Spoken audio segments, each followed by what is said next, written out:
We grabbed her by the hair and dragged her to our land. We brought her to the land to be sacrificed. She was chosen by our leader because she just turned 18 and had a pure heart. Our leader can see the evil and goodness in all of us. I was the one who was assigned to kill her. I put on my wolf mask and killed her like the rest. I pulled out my knife and stabbed her to death. After she was dead, I drank as much of her blood as I could and buried her in the ground. We bury the dead in this land so they can join us. The land is cursed. Those who are buried in this land with pure hearts will be revived and will forever live again. We wear these masks not to be hidden, but to be part of our animal spirits. It is said we all have an animal spirit, and they all should be celebrated throughout the lands. My spirit is a wolf, but I have always been seen as a wolf. In my past life, people always saw the wolf spirit within me.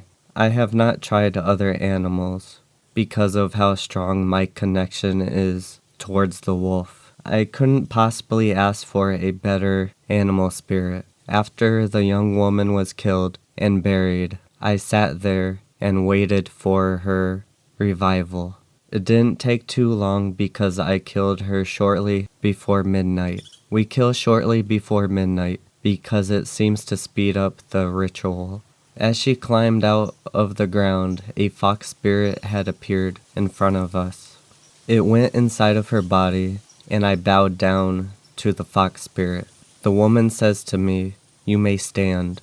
I say to her, "Welcome to the world where you truly belong. Please follow me to your people. We have a special gift we would like to make for you. It is a mask of the fox spirit, the mask of the animal spirit that you chose for this life." The young woman follows me to our village. Our village is far away from the humans because we are seen as not human or threats. But believe me, we are far from being the enemy. They are more of the enemy than we are. They don't have a leader like we do. We are all pure-hearted people throughout the world. We kill only when asked to do so by our leader. He only chooses the purest people to be revived in our land and to join our people. We aren't as dangerous as people think. In fact, humans are the most dangerous creature of them all. No creature comes even close to the danger level as a human. They are just nasty creatures. The young woman and I arrived at the village. The leader says to her, "Welcome to your new home, Miss Rebecca. You will no longer have to worry about wasting your time in a place where you don't belong." Rebecca replies, "Thank you for saving me. It feels so nice to finally be free from those nasty humans." The leader turns to me with a smile on his face and says, "Please, take her to her new home." I reply, "Will do." I turn to Rebecca and grab her hand. She follows me to her new home. The homes we live in are all very simple and around the same size. All of us custom our homes to our liking without having to worry about payments. For right now, her home only has whatever she needs, like a bed. Rebecca's new home is bland, but I will help her out if needed, like the other villagers will. I let go of Rebecca's hand and return to the leader. The leader wants to give me something. I have returned to the leader, and he is holding something in a cloth. He faces me and hands it over to me. He says to me, "Thank you for taking care of Rebecca for me, and many others throughout the years." I remove my gift from the cloth. It is a very beautiful knife. It looks like it was just made. I fell in love with it at first sight. Never have I ever seen something that makes me so happy. Never have I ever seen something so beautiful in my life. The leader says to me, "This knife was made by the finest material we could get our hands on. I had a few people hunt down the materials to make this blade." I reply, "It is the most amazing thing I have ever seen. Thank you very much." The leader smiles and replies, "Take the day off, have fun, and do whatever you please." I smile and reply, "Will do." I put the knife back in the cloth and return to my home for some much-needed sleep. Since I do have the day off tomorrow, I am going to get some stuff done around the house and just relax. A few days later, I am on a hunt with Rebecca for a new member. We are hunting down an 18-year-old man. This is Rebecca's first hunt since joining us. This is her hunt, but I will be assisting her because it is her first one. I will be joining her until I feel she is ready to go on her own. It will take some time, but I don't see her needing me for that long. She is a natural from what I can see. Tonight we are not going for the kill. We will be scouting out her target for a few days to get enough information. He is a young farmer who has been working his whole life. He is not afraid to get his hands dirty. I've seen him help out animals as well as other humans from death. He was happy to help and remained calm the whole time. I've never seen anyone so calm in that kind of situation. For that reason, I encouraged the leader to have him join us, and he said yes. For a weapon, I gave Rebecca my old knife, since I got a new one. I had that knife since I was a teenager. I used it a lot since I was a hunter in my past life. It was always with me, even when I wasn't on a hunt. I didn't grow up in the best environment. I saw many people be killed. When I was 6 years old, I believe, was the first time I experienced death and murder.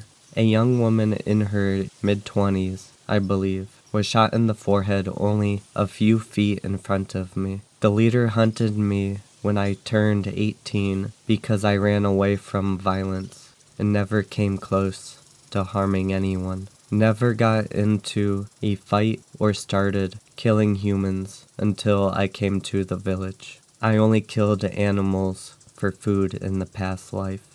After a few hours of scouting, we head back to the village and report back to the leader with whatever information we got together. We head back to the village in time for dinner. Everyone must show up for every meal on time or they will not eat until the next meal. Luckily for me, I can hunt and cook, so missing a meal is not a problem for me. However, I still make it a priority to not miss a meal, and I haven't yet. Eating with the ones closest to you is one of the best feelings I have ever felt, and most humans don't seem to like it. I was an outcast until I joined this village. Joining this village has been the best thing to ever happen to me. Eating with everyone really makes me feel like I am home. For dinner tonight, the leader has roasted a whole hog. Everyone else that wasn't on a hunt or a task had to make side dishes to go alongside the main dish. They made baked potatoes, cornbread, and what looks like spinach. I don't eat any of that other stuff because I simply can't. I will get sick if I eat anything but meat. In the past, I would eat everything they are serving, but that's because I was a human and needed to eat my vegetables. Now that I am a wolf, I don't need to eat that stuff anymore. Everyone understands each other very well, and they know everyone won't eat everything being served at our meals. Some of us are meat eaters, some of us only eat our veggies, and some of us eat both. At the end of the meal, everything will be gone, and everyone will be happy. After dinner is done, we head back home for bed. A few days later, Rebecca and I are on the last day for her first hunt. She is going to get her first kill. We are hiding in some bushes on the young man's yard. Rebecca seems to be very calm and focused. I don't sense any fear or anxiety from this woman. I have never worked with someone like her before. I remember I was nervous about my first kill in the village, and as a young hunter. Luckily, I was able to kill my first few targets with ease. Let's see how it goes for Rebecca's first kill, but I don't see it going badly. We both have our knives out and are keeping a close eye on him. Right now, our target is eating dinner with his parents. We plan on killing him when he is alone. Killing him when he is asleep is our best chance of killing him, but we will kill him at the first chance we get. A few hours go by, and he is finally going to bed. We prepare ourselves to enter the house and kill Rebecca's target. We carefully open the front door of the house without making a sound or anyone noticing. We creak open the door, and I smell the area for anyone close to us. There is someone in the living room, but they are sound asleep. We enter the house and slowly make our way upstairs to the target's bedroom. I continue to smell the locations of everyone in the house. The only person I need to worry about that I know of is the father sleeping in the living room. We enter the living room and we see the target's father. Leaning right next to him is a loaded 12-gauge shotgun. It is our best interest not to wake him up. I have seen what he can do with that shotgun, and he is not to be messed with. He will kill us both with ease. Luckily, we do make it up the stairs without waking anyone up. We enter the target's room, and Rebecca carefully walks up to the target with her knife at the ready to kill him. She doesn't even hesitate and kills him quickly. She stabs him in the throat while covering up his mouth. She quickly removes the knife and bites down on his throat. She removes a big chunk out of his throat and quickly eats the piece of flesh she removed from him. Now we are ready for the hard part, getting the body to our cursed burial ground for his rejuvenation. I help place the body on Rebecca's shoulders, and we make our way back home. I lead the way home, and our way out of his home. I open the bedroom door and smell everyone's location again. Luckily, no one has moved. Everyone is still asleep. I am a little worried about making our way down the stairs, because this isn't a small young man. He is much bigger and heavier than Rebecca. I would carry him for her, but I want her to know what it is like to carry a dead body. She needs to do as much as she can on this mission on her own. That is why I am not helping her with the body, or why I didn't help her get the kill. We are very carefully walking down the stairs, but the stairs are creaking from the extra weight on Rebecca's shoulders. Every time she takes a step down the stairs, the steps creak. I try my best to guide her down the stairs without waking anyone up inside of the house, especially the father. I could very well kill the father and not have to worry about it, but I don't want to kill anyone I don't have to. So I walk down the rest of the steps and guide her from the bottom. Luckily, this works. The steps don't creak as much. Now that we are down the stairs, we carefully make our way out and head on home. Luckily, we do make it out without being caught. Rebecca and I have returned to our village, and we go right for the burial ground. Rebecca very carefully places down the body, and we start to dig up a hole for him to be buried. Once that hole is made, we carefully bury him into the ground and wait for him to rise from the grave. Instead of just sitting here waiting, I am going to talk to the leader about Rebecca's first kill. She will remain here until I come back or he rises from his grave. I make it to the leader's home, and some other members are reporting back to him. So I am standing by and waiting for my turn to report back to him. It shouldn't take long from what I am seeing. It looks like they are wrapping things up. A few minutes after my arrival, they leave the leader's home and I step in to see him. I tell him how it went and I head back to Rebecca to see how things are going. I don't know why, but I have a feeling like something is off. I feel like something went wrong with the sacrifice. I feel as if things are going to start to change, and I don't think it will be for the better. I think our world is going to turn sour. I make it back to Rebecca, and the young man has not raised up from his grave just yet. I ask Rebecca, "How's it going over here? You doing all right?" Rebecca replies, "Yeah, everything seems fine, but I do have a strange feeling about this." I reply, "Yeah, I did too. I feel as if something is off with this one. I mean, it is taking longer than it should for him to be coming up from his grave. Hopefully we didn't mess up anywhere, but I doubt we did. We did everything right." As I was talking, the young man rises from his grave as a rabbit spirit. I have seen plenty of rabbits before, but this one is different. He looks different from the rest. His skin tone is rather blue and red. Those skin tones are something we have never seen before. Other than that, everything seems normal. So why do Rebecca and I feel as if something is off with this man? Who knows? We could just be overreacting. It wouldn't be the first time we overreacted over this kind of stuff. A lot of sacrifices have gone wrong or felt strange. So maybe this is just one of those overreactions. Anyway, we take him back to the village to get him settled in. After that, we go straight to bed. I woke up in the middle of the night, hearing a strange noise coming from within my house. It sounds like an animal with rabies. A lot of strange growling is going on. So I get out of bed and very carefully check out my house. I bring my knife along with me because I have a very bad feeling about what is going on. I believe it is the young man Rebecca and I just sacrificed. Something seemed off with him, and I hope I am not right. I head down to the kitchen because that is where the noise is coming from. I hear a lot of things being thrown, like pots and pans hitting my floor and countertops. I look in my kitchen, and it is a mess from Patrick, Rebecca's first kill.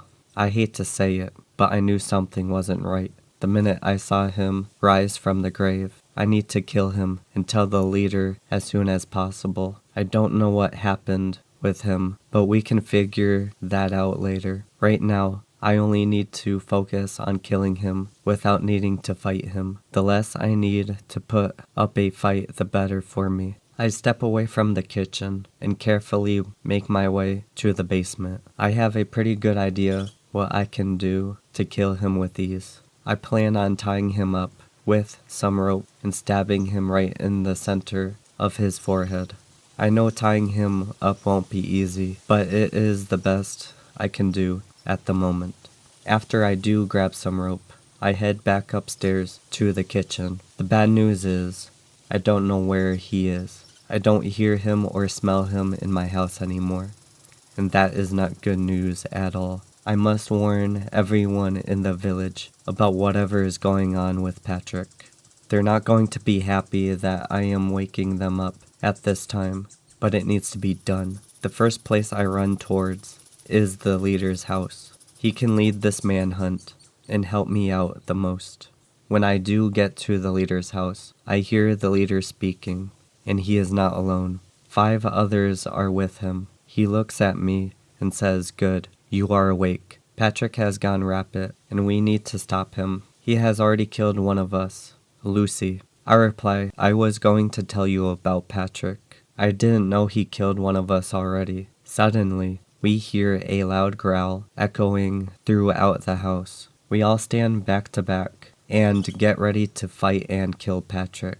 Judging from what I know now, killing him without a fight will not be happening. Lucy was one of our strongest and toughest. If he can take out her, we need to give it our all. This is going to be the hardest hunt and kill we have all had to do. If we are going to do this, we need to do this as a team and a village. I ask the leader, "Can I run outside and call out a code R?" The leader replies, "If you don't mind, it would be most appreciated." I run outside and sound the alarm. I know Patrick will be gunning for me as soon as he hears that alarm going off, but I am ready to take him down.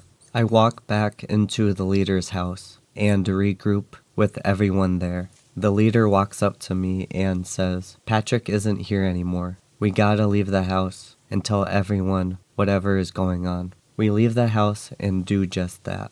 The leader hosts an emergency meeting with everyone in our village. Everyone must attend this meeting, or there will be harsh punishment. It does appear everyone has attended this meeting. The leader just tells everyone what needs to be done. We must take down Patrick and kill him without hesitation. He explains that Patrick has been infected and has already killed Lucy, and has appeared to try to take down the leader and other villagers. The leader gets straight to the point and ends the meeting as fast as possible. He understands the more time goes on, the greater chance Patrick will kill one of us again. As soon as the meeting is over, we begin to hunt him. I head back to my place and start looking there for him, since he was already there and appeared to like the area around my house. Rebecca runs and slows down next to me. She asks me, "May I join you on this hunt? After all, we are the ones that brought him here." I reply, "Yeah, we are going to check out our homes first, since he seems to like us." Rebecca replies, "Okay." Rebecca and I head over to our housing area. We get there and we do hear something. It sounds as if someone or something is being devoured. Luckily for us, it is Patrick. Unfortunately, he did claim another victim. This time, it was Roselia, the falcon spirit. We walk in on him at the wrong time. He just pulled out a rib as we walked in on him, devouring her. Out of outrage, Rebecca charges after Patrick and does get him. She grabs him by the calf and stabs him in the lower back and screws it in deep. He screams out of pain and gets pissed off. Now they begin to fight each other to the death. I help her out, of course. Patrick pulls Rebecca away from him and claws her whole face, taking away a lot of skin and flesh. I kick Patrick in the face and stab him in the chest 3 times before he turns me over and bites down on my neck. Luckily, he couldn't take me out with that bite because of Rebecca. She throws him by his neck, slamming him straight down on the ground, and doesn't let him go. She ends the hunt for Patrick by killing him. She kills him by stabbing him several times in the face, even after he is already dead. I had to pull her off of him and calm her down. After I have calmed her down, she decides to remove his head. She looks at me with his head in her hand and says to me, "Let's get back to the leader and show him Patrick's stupid head." I reply, "Okay." We head on over to the leader to confirm Patrick's death. With Patrick now dead, we all head back to bed and try to enjoy the rest of the night. We show the leader the rest of Patrick's body, and he will take care of it somehow. He will make sure Patrick is buried and will not come back to life ever again. Rebecca and I head on over to the hospital to get treatment for our wounds, especially Rebecca. Rebecca did an excellent job taking down Patrick. It is nice to have her in our village. A few years later, the leader of the village decides it is his turn to retire and pass down the responsibilities to someone else. I am the new leader of the village, but I knew I couldn't do it alone. So I thought it would be a good idea to have Rebecca as my co-leader.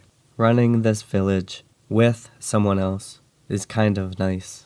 The incident with Patrick was the last horrible accident within the previous leader's rulership. We have been working on making things better and safer for our villagers ever since then. So far, things are looking up, but it is still only the beginning.